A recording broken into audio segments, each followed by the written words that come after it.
Para vivir solo, uno debe ser o una bestia o un dios, dice Aristóteles. Dejando de lado el tercer caso, uno debe ser ambos. Nietzsche, El crepúsculo de los ídolos. Según un estudio de 2010 publicado en la revista PLOS Medicine, los riesgos para la salud de la soledad crónica son equivalentes a fumar 15 cigarrillos al día. Para mitigar los daños de la soledad, podemos aumentar nuestra conexión social, pero también podemos mejorar nuestra capacidad para estar solos. Pues no todos los que están solos están solitarios. Respecto a su tiempo prolongado solo en Walden Pond, el filósofo Henry David Thoreau proclamó: "Nunca me siento solo aquí. Nunca encontré un compañero que fuera tan compañero como la soledad". Henry David Thoreau, Walden. En este video, exploramos las virtudes de la soledad y examinamos por qué, lejos de ser perjudicial para la salud como lo es la soledad promueve el autodesarrollo, crea condiciones de libertad sin paralelo, cura muchos problemas de salud mental y es necesaria para el cultivo de un gran carácter. La soledad es una cosa, estar solo es otra, eso lo has aprendido ahora. Nietzsche, así habló Zaratustra. En su libro Soledad, un encuentro filosófico, el filósofo Philip Koch define la soledad como un tramo de experiencia desvinculado de otras personas en percepción, pensamiento, emoción y acción. La soledad es simplemente un mundo experiencial en el que otras personas están ausentes, eso es suficiente para la soledad, eso es constante a través de todas las soledades. Muchas de las figuras imponentes de la historia ascendieron a su estatus legendario aprovechando los beneficios encontrados en largos periodos de soledad. Los 40 días y noches que Jesús pasó luchando con el diablo en el desierto lo impulsaron a sus alturas espirituales. Lao Tse, Buda y Moisés encontraron en la soledad las grandes visiones morales que definieron sus vidas. Marco Aurelio, Friedrich Nietzsche, Ralph Waldo Emerson, Albert Camus, Henry David Thoreau y muchos otros filósofos buscaron en la soledad un santuario para cultivar su carácter y desarrollar sus percepciones filosóficas lejos de la influencia corruptora de la sociedad.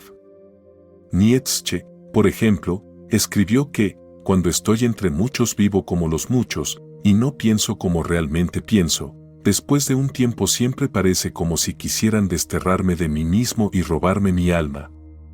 Entonces requiero el desierto para volver a ser bueno. Nietzsche, Aurora. El almirante Richard Byrd pasó un invierno solo en la Antártida donde soportó un frío brutal, largas noches negras y, en sus palabras, un aislamiento que ningún poder en la Tierra podría levantar por al menos 6 meses.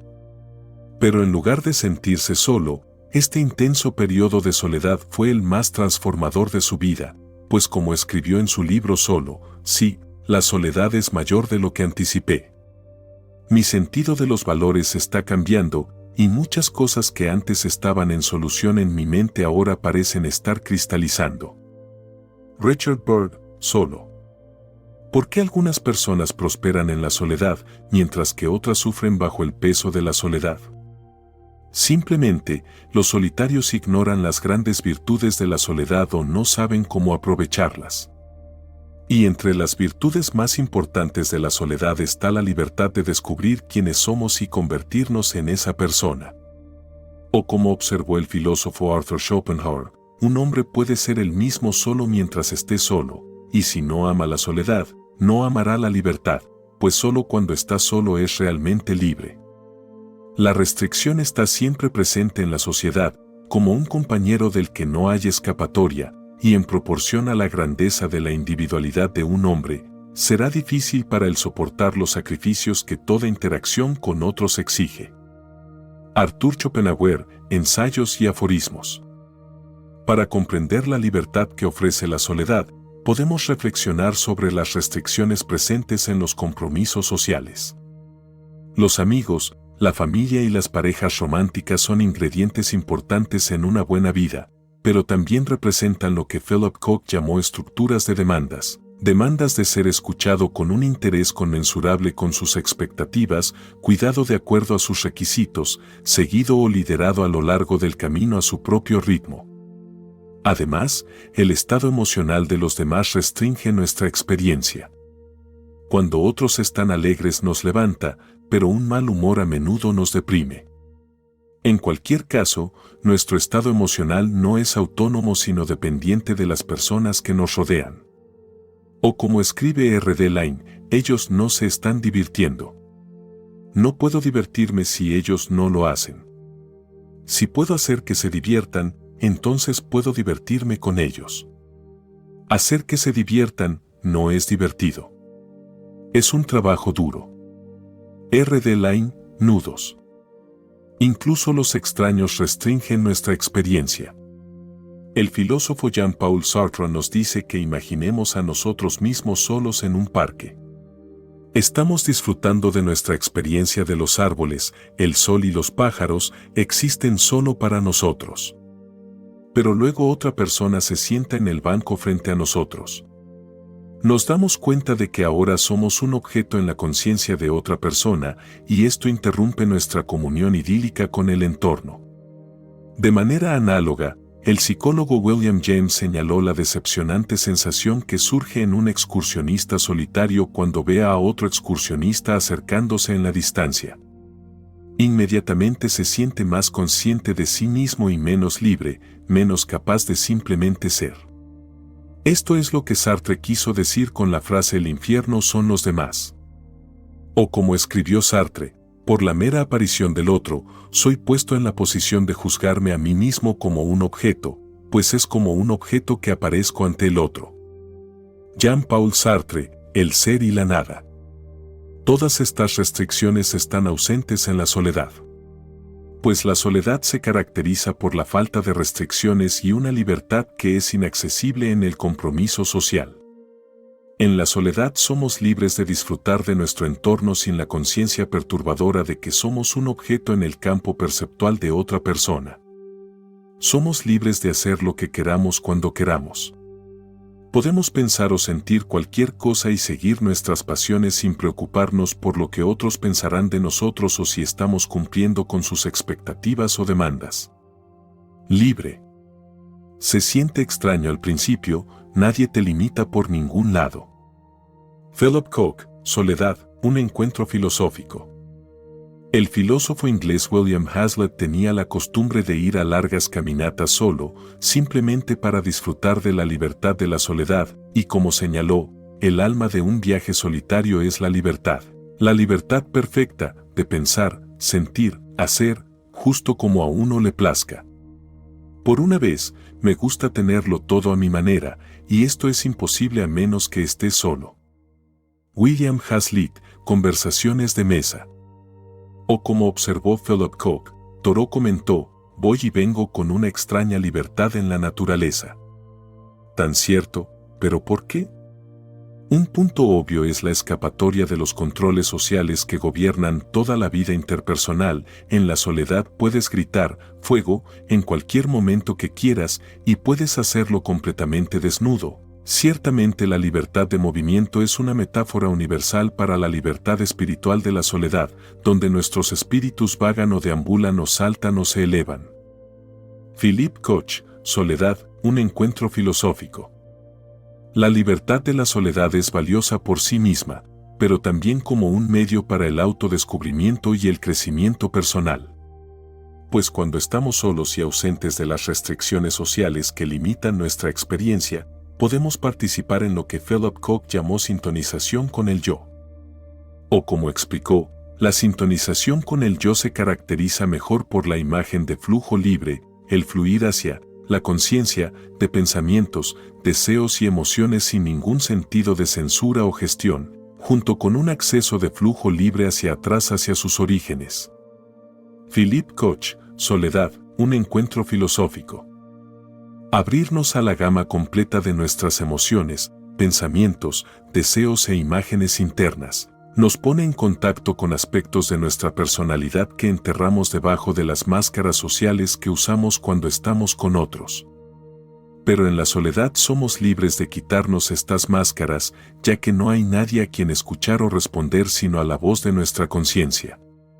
Después de una larga y difícil relación, La novelista Mesarton pasó un tiempo prolongado en total soledad, y como escribió en Diario de una soledad, empiezo a tener intuiciones ahora, de un retorno a algún yo profundo, que ha estado demasiado absorto y demasiado golpeado para funcionar durante mucho tiempo. Mesarton, Diario de una soledad. O como el filósofo estadounidense Thomas Merton hizo eco en La vida silenciosa. No todos los hombres están llamados a ser ermitaños, pero todos los hombres necesitan suficiente silencio y soledad en sus vidas para permitir que la profunda voz interior de su propio verdadero yo se escuche al menos ocasionalmente. Cuando esa voz interior no se escucha, la vida siempre es miserable y agotadora. Si el hombre está constantemente exiliado de su propio hogar, encerrado fuera de su propia soledad espiritual, deja de ser una verdadera persona. Ya no vive como un hombre. Thomas Merton, La vida silenciosa. Las voces que escuchamos en la soledad, sin embargo, no siempre son placenteras. A veces, una sintonización con el yo implica revivir traumas pasados y la aparición de emociones dolorosas, miedos y ansiedades que hemos estado evitando al sumergirnos en las distracciones de la sociedad. Este estado de sintonía interna no siempre es alegre o sereno, a veces implica sentir con intensidad devastadora los conflictos, las rabias, las intuiciones de mortalidad que hemos estado tratando de negar. Anhelos, rabias, celos, dependencias y enemistades pueden ser vividos de manera segura cuando las personas sobre las cuales podríamos desatarlos erróneamente, o peligrosamente, o tontamente, están ausentes. Philip Koch, Soledad, un encuentro filosófico. Si bien los conflictos y emociones que emergen en la soledad pueden causar sufrimiento, su surgimiento nos da la oportunidad de confrontarlos conscientemente. Y si usamos esta oportunidad para sentarnos en silencio y permitir que nuestras ansiedades y emociones angustiantes nos envuelvan, podemos procesarlas, resolverlas, liberarlas y sanar los problemas crónicos de salud mental que estaban generando. Y como observó Albert Camus, cuando un hombre ha aprendido, y no en papel, cómo permanecer solo con su sufrimiento, cómo superar su anhelo de huir, entonces le queda poco por aprender.